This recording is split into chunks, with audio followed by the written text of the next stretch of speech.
नमस्कार. या ताई माझ्याकडे 2 ते 3 दिवस शिवण क्लाससाठी आलेले आहेत. तर ताई तुम्ही कुठून आलेला आहात? वाघोली. अरे देवा, वाघोली किती लांब आहे आणि माझं इकडे धनकवडी बरचसं अंतर आहे, तरी सुद्धा ते वेळ काढून शिकण्याचा प्रयत्न करण्यासाठी इथं माझ्याकडे आलेले आहेत. तर ताई तुम्हाला मी सुरुवातीला आल्यानंतर न शिकवताना काय दडपण आलं का काय?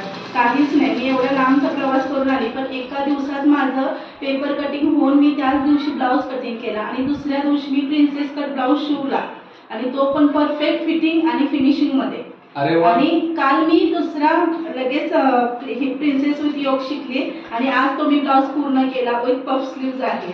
म्हणजे ते गोपीबाई म्हणतात ते, बरोबर ना? बरं, किती वर्ष झालं तुम्ही आधी शिवणकाम करत मला होता? 15 वर्षाचा अनुभव आहे, पण माझ्याकडून थोड्या मिस्टेक होत होत्या. त्याच क्लिअर करण्यासाठी मी एकदा काकांना भेटायला आले, म्हणून पुन्हा डिसाईड केलं की आपल्याला खूप शिकायची गरज आहे, म्हणून मी इकडे यायला ते शिकण्यासाठी.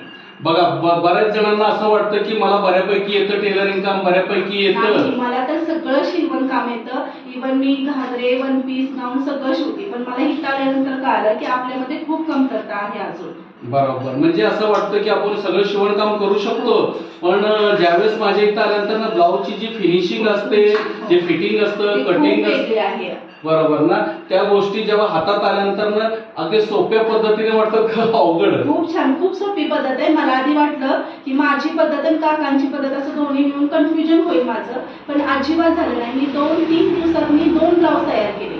किती छान. पण आता एवढी धावपळ करत असताना सुद्धा त्याचा आनंद मिळतोय ना. खूप छान. मी प्रवास एवढा लांबचा करते, पण मी इथं आल्यानंतर एकदम फ्रेश होऊन जाते. म्हणजे मला अजिबात प्रवासाचा कंटाळा वाटत नाही. किती छान.